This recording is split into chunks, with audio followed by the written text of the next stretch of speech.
Think about this. You have someone who has gone over a month, right, who has gone through, by the way, a very atypical process to become the nominee for the Democratic Party, namely not receiving a single vote from the people, is now the nominee, has not given a major interview or press conference, and then the very first interview that takes place, they move on very quickly.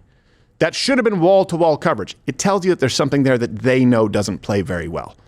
And now the polls are reflecting it. Let's talk about the polls, because I will tell you this. There are a few things that bother me more. Okay, that's not true. Like cancer, spiders, but this is bothersome enough. Let me put it that way. I don't want to. Cancer and spiders, those are the two cancer, things? spiders. Well, you know, this is in good company is my point. Okay, all right, well, that's fine. Yeah. Defeatists on the Republican side, on the conservative side.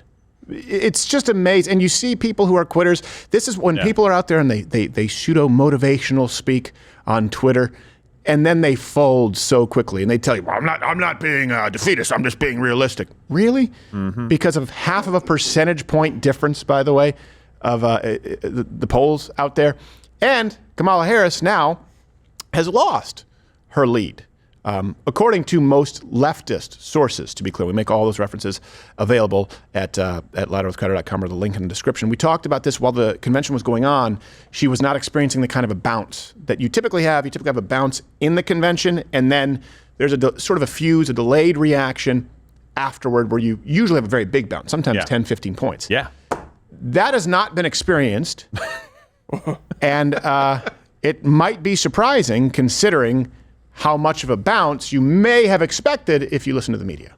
She's getting a convention bounce before the convention, so one wonders what it's going to be like exactly 8 days from right now. Traditionally, candidates get a bounce out of the convention, picking up a point or two in the polls. Look, I mean, you have to come out of here. You expect there's going to be some kind of a bounce because it was such a well-orchestrated convention. Harris is still on a bounce. The polling numbers just show too much of an advantage right now for Vice President Kamala Harris. And guys, you know this. Traditionally, after conventions, candidates get a bump.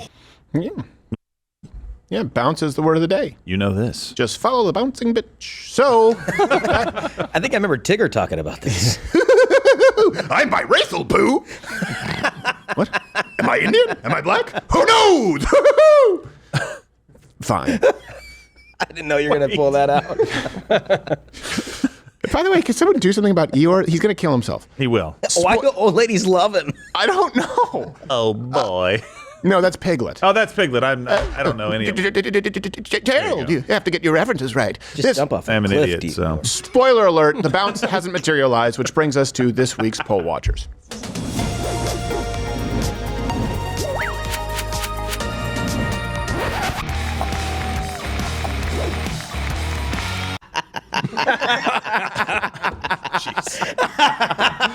I'm a stripper. I know Gerald loves the stinger, so I had to hit it. I know this It segment still was about surprises me. I still get caught up. I'm like, oh, I don't think I've ever seen that. it works.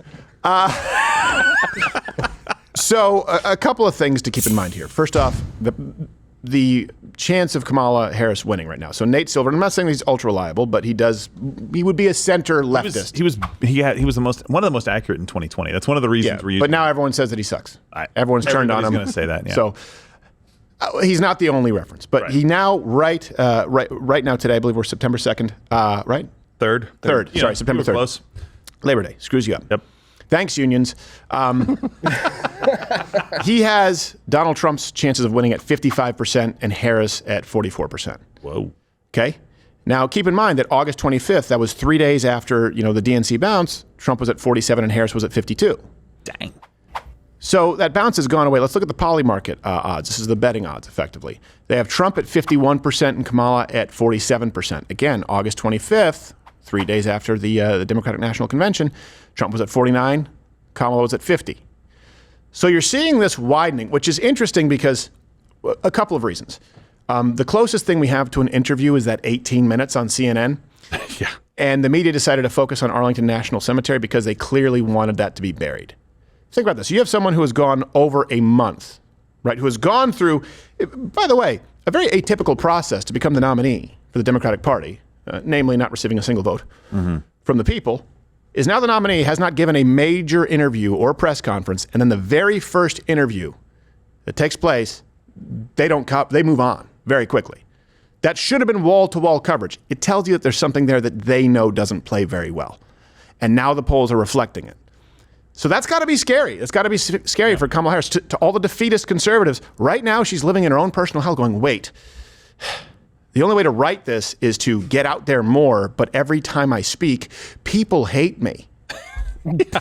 Well, it probably is one of the reasons that she's had to flip on every single position she has, including fracking. And we'll get to it in a minute, but she knows how important Pennsylvania is. Yes. And I don't think people are buying this whole like, oh, my values haven't changed. It's like, really? Your values haven't changed? By the way, she said she wants to propose. Right, she wants to propose no tax on tips. She copied it from Donald Trump, and the Democrats just voted it down in California. They were like, absolutely, tax on tips. What are you talking about? Tax them twice. What? They need it there. Well, the Democrat asking a Democrat to not increase taxes? Would you ask a sparrow to not sing? That's a crazy state to do that to, too, because they make minimum wage. They don't make it like a lower wage like some states. They make minimum wage. They can tax them on that and let them keep their... It's crazy. This is where we are. So let's also look, by the way, at some specific national polling here. And this does matter. It's going to end with a call for you to register to vote because those numbers are significant. But let's go to ABC. ABC leans very, very left, right? They have Kamala at +4 right now. Okay? She's winning by 4. But keep in mind, at the same time in the 2020 election, Biden was up by 10. Jeez. Right? Biden was up by 10. And at that point, gosh, 10-point lead? Yeah. Be like, he was up by 10. And of course, he did not win by 10. You look at the Wall Street Journal. Okay. Now it has Harris up by 1. The same time in 2020, they had Biden up by 8. Wow. Ooh-wee. Let's go to Pennsylvania here. Again, this is a message for the defeatists out there. Oh, don't vote. I'm going to tell you this. Not only could Donald Trump win, it could be the kind of win where none of the shenanigans, the cheating, the stealing even matters. It could be that wide of a gap as far as the Electoral College. I want to be very clear about that. There's no guarantee. You absolutely are in a fight, figuratively, but that is a distinct possibility. And it really does come down to Pennsylvania. That's a pretty important one. So it's the only state where if a candidate wins, basically they have a 90% chance of winning the election. Let's look at the polls in Pennsylvania. They are well within the margin of error. So right now they have Harris up by 0.5%.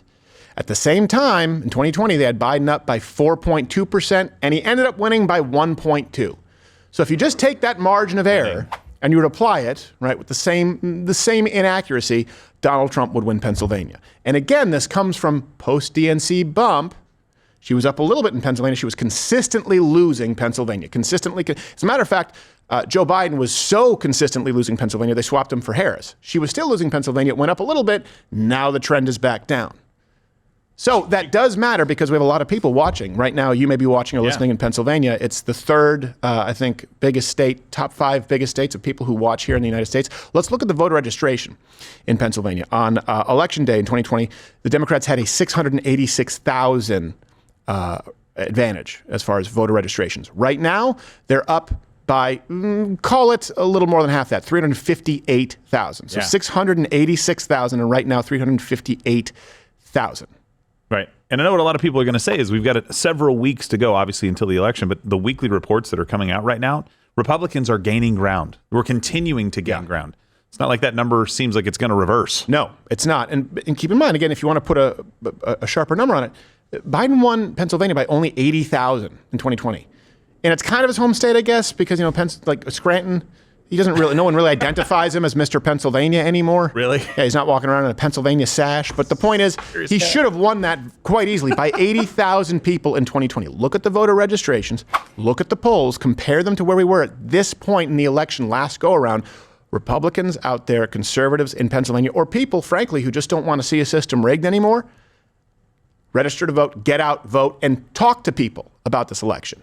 Because that can have an impact. As a matter of fact, the polls are so bad, or the numbers that we're seeing, we've actually received leaked video of one of Kamala's staffers reacting to it. Oh, no. Oh, man.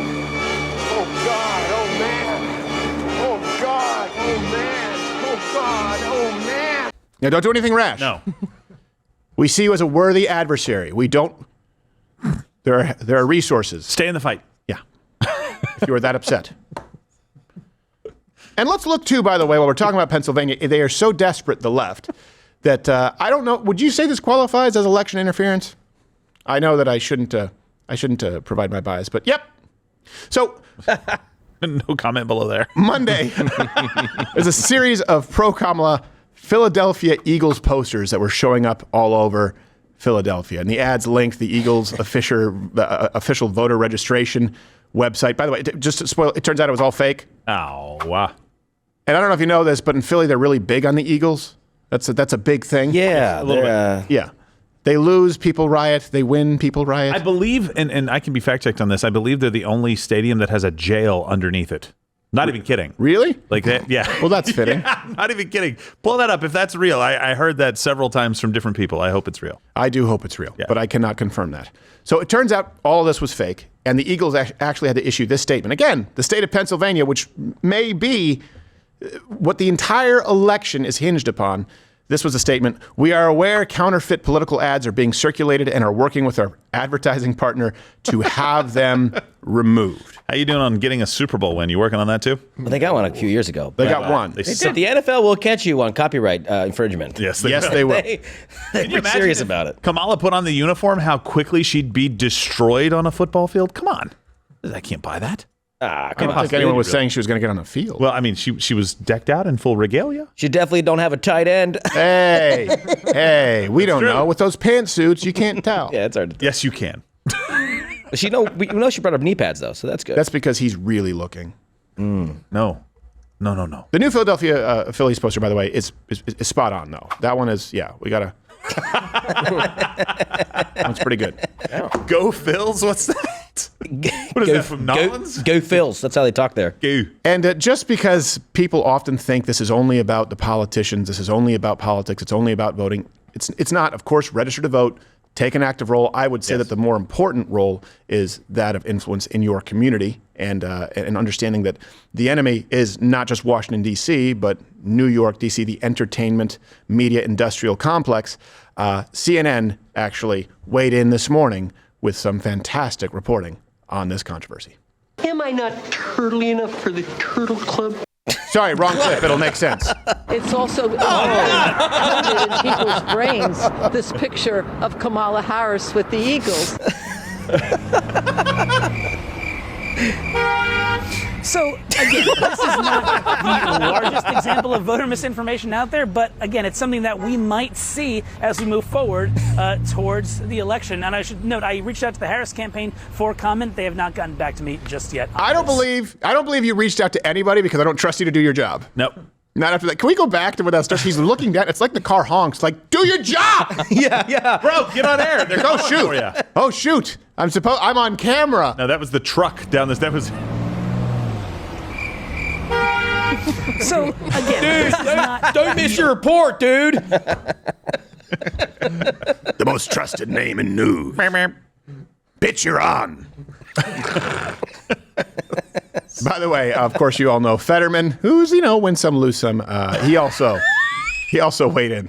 And the Eagles are so much better than the Eagles. Did you see his face at the end? I think he meant Steelers.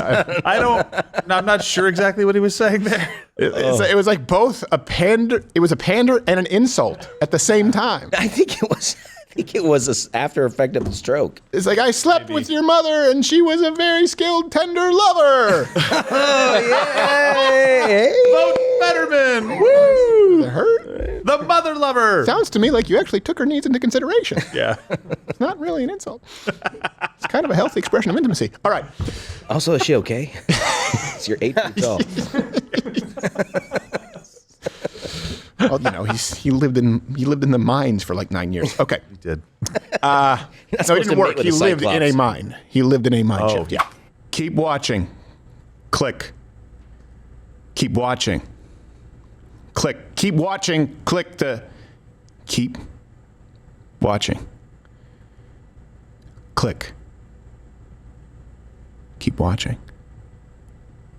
Click. Keep watching.